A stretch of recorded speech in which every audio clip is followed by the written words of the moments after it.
नमस्कार दोस्तों, study with me homeopathy में एक और एजुकेशनल सेशन में आप सभी का स्वागत है। आज हम बहुत ही कॉमन लेकिन क्लिनिकल इंपॉर्टेंट टॉपिक पढ़ने वाले हैं, जिसका नाम है नॉक्टूरिया।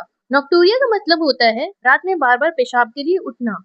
कई लोग इसे नॉर्मल समझकर इग्नोर कर देते हैं, लेकिन कई बार ये prostate enlargement, UTI, urethral structure, diabetes या ओवर एक्टिव ब्लैडर का सिम्टम्स हो सकता है। आज की क्लास में हम नॉक्टूरिया की pathophysiology, causes, sign and symptoms, homeopathic management, investigation, lifestyle management और प्रिकॉशन को डिटेल में समझेंगे। तो चलिए शुरू करते हैं। सबसे पहले समझते हैं कि नॉक्टूरिया होता क्या है।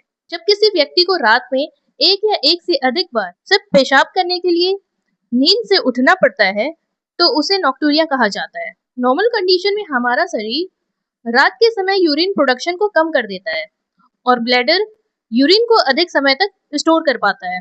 लेकिन जब ये मैकेनिज्म डिस्टर्ब हो जाता है तो पेशेंट को बार बार वॉशरूम जाना पड़ता है। अब जब हम समझ गए हैं कि नॉक्टूरिया क्या होता है, तो आइए समझते हैं कि शरीर में आखिर ऐसा होता क्या है जिससे ये प्रॉब्लम डेवलप होती है। नॉक्टूरिया कई कारणों से हो सकता है। सबसे कॉमन कारण बिनाइन प्रोस्टेटिक हाइपरप्लेसिया यानी बीपीएच होता है। ये इनलार्ज प्रोस्टेट यूरेथ्रा पर प्रेशर डालती है। इस प्रेशर की वजह से ब्लैडर कंप्लीटली एम्प्टी नहीं हो पाता। ब्लैडर में कुछ यूरिन हमेशा बचा रह जाता है। रिजल्ट ये होता है कि पेशेंट को बार बार यूरिन की अर्ज आती है और रात में कई बार उठना पड़ता है। दूसरा कॉमन कॉज है यूरिनरी ट्रैक इन्फेक्शन। यूटीआई में बैक्टीरिया ब्लैडर की लाइनिंग में इन्फ्लेमेशन कर देता है। इन्फ्लेमेशन की वजह से ब्लैडर बहुत सेंसिटिव हो जाता है। इससे पेशेंट को frequent urination, urgency, burning sensation होती है। यूरेथ्रल स्ट्रक्चर में यूरेथ्रा नैरो हो जाता है, यूरिन फ्लो कम हो जाता है। पेशेंट को जोर लगाकर यूरिन पास करना पड़ता है। ब्लैडर कंप्लीटली एम्प्टी नहीं होती और नॉक्टूरिया डेवलप हो जाती है। डायबिटीज मेलाइटिस में ब्लड शुगर बढ़ने पर एक्सेस ग्लूकोज यूरिन से निकलता है। ये यूरिन क्वांटिटी को बढ़ा देता है और पेशेंट को दिन और रात दोनों समय बार बार यूरिन आता है। हमने डिजीज और मैकेनिज्म को समझ लिया है। चलिए देखते हैं कि पेशेंट में कौन कौन से सिम्टम्स मिल सकते हैं। नॉक्टूरिया पेशेंट में कई सिम्टम्स देखने को मिलते हैं। रात में 2 से 5 बार या उससे अधिक पेशाब के लिए उठना, बार बार यूरिन का अर्ज, यूरिन पास करते समय बर्निंग सेंसेशन होना, यूरिन स्ट्रीम वीक होना, यूरिन स्टार्ट करने में डिफिकल्टी होना, यूरिन पास करने के बाद भी ब्लैडर पूरी तरह एम्प्टी ना लगना, यूरिन के लिए अर्जेंसी रहना, कभी कभी यूरिन ड्रॉप बाय ड्रॉप आना, नींद डिस्टर्ब होना, दिन भर थकान और कॉन्सेंट्रेशन की कमी होना। ये सब सिम्टम्स अंडरलाइन कॉज के अनुसार अलग अलग पेशेंट में मिल सकते हैं। अब आते हैं इस टॉपिक के सबसे इम्पोर्टेंट पार्ट और देखते हैं कि इसकी होम्योपैथिक मेडिसिन कौन कौन सी है। सबसे पहली मेडिसिन का नाम है सेबल सेरुलाटा 30CH।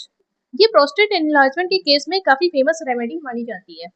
जिन पेशेंट में प्रोस्टेट ग्लैंड इनलार्ज्ड हो और उसकी वजह से बार बार यूरिन आ रहा हो, उनमें इस रेमेडी पर विचार किया जाता है। पेशेंट को लगता है कि ब्लैडर पूरी तरह एम्प्टी नहीं हुआ, यूरिन स्ट्रीम वीक होती है, यूरिन पास करने के लिए फोर्स लगानी पड़ती है। पर्टिकुलरली एल्डरली मेल में ये सिम्टम पिक्चर मिल सकता है। सेबल सेरुलाटा 30CH की 2 ड्रॉप दिन में 3 बार 1 महीने तक दी जा सकती है। जहां सेबल सेरुलाटा प्रोस्टेट एनलार्जमेंट के लिए इंपॉर्टेंट है, वहीं कुछ पेशेंट में यूरेथ्रा की प्रॉब्लम और बर्निंग यूरिनेशन भी देखने को मिलता है। ऐसे केसेस में अगली रेमेडी को समझते हैं। क्लेमेटिस इरेक्टा यूरिनरी ट्रैक्ट और यूरेथ्रल डिसऑर्डर की एक इंपॉर्टेंट रेमेडी मानी जाती है। ये उन पेशेंट में कंसीडर की जाती है जहां फ्रीक्वेंट यूरिनेशन के साथ बर्निंग सेंसेशन भी हो। यूरेथ्रल स्ट्रक्चर में भी इसका रोल इंपॉर्टेंट है। पेशेंट को यूरिन स्टार्ट करने में दिक्कत हो सकती है और कभी कभी यूरिन रुक रुक कर आता है। क्लेमेटिस इरेक्टा 30CH 2 बूंद रात को सोने से पहले दी जा सकती है। अब मान लीजिए कि पेशेंट को सीवियर बर्निंग सेंसेशन हो और यूरिन इन्फेक्शन की पॉसिबिलिटी हो। ऐसे केसेस में अगली रेमेडी पर ध्यान देते हैं। कैंथेरिस यूरिनरी ट्रैक इन्फेक्शन और सीवियर बर्निंग यूरिनेशन के लिए एक क्लासिकल होम्योपैथिक रेमेडी मानी जाती है।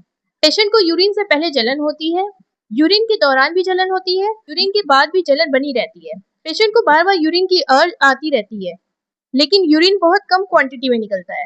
यूटीआई के सिम्टम पिक्चर में भी इसका यूज है। कैंथेरिस 30 की 2 बूंद रात को सोने से पहले दी जा सकती है। अब हम एक ऐसी रेमेडी देखते हैं जो खासकर ब्लैडर वीकनेस और फीमेल पेशेंट्स में यूजफुल मानी जाती है।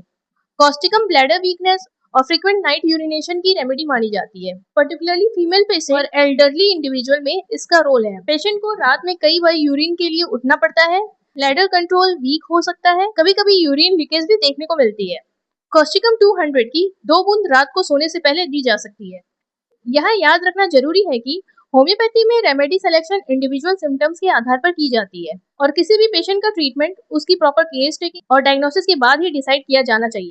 अब सवाल आता है कि ऐसे पेशेंट में कौन कौन सी इन्वेस्टिगेशन करनी चाहिए। Urine routine examination, urine culture, blood sugar test, HbA1c, kidney function test, ultrasound KOB, ultrasound prostate और PSA टेस्ट जब क्लिनिकली इंडिकेटेड हो। ये इन्वेस्टिगेशन अंडरलाइन कॉज आइडेंटिफाई करने में मदद करती है। सिर्फ मेडिकेशन ही काफी नहीं होती, लाइफस्टाइल मैनेजमेंट भी उतना ही इम्पोर्टेंट है।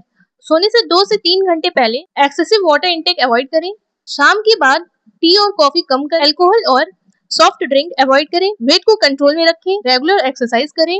डायबिटीज पेशेंट अपनी शुगर को कंट्रोल में रखें। पेल्विक फ्लोर एक्सरसाइज या कीगल एक्सरसाइज करें। पर्सनल हाइजीन मेंटेन रखें और यूटीआई के पेशेंट पर्याप्त पानी पिए। अगर यूरिन में ब्लड आए, फीवर के साथ यूरिनरी सिम्टम हो, यूरिन बिल्कुल बंद हो जाए, सीवियर बैक पेन हो या बार बार इन्फेक्शन हो रहा हो, तो तुरंत होम्योपैथिक फिजिशियन या यूरोलॉजिस्ट से कंसल्ट करना चाहिए। तो दोस्तों, आज हमने नॉक्टूरिया यानी रात में बार बार पेशाब आने की प्रॉब्लम को डिटेल में समझा। हमने इसके cause, pathophysiology, sign and symptom, homeopathic management, investigation, lifestyle management और प्रिकॉशन के बारे में पढ़ा। अगर आपको ये वीडियो पसंद आया हो तो वीडियो को लाइक करें, शेयर करें और चैनल को सब्सक्राइब करना ना भूलें। मिलते हैं अगले एजुकेशनल सेशन में। Thank you for watching. Stay happy, stay healthy and keep smiling.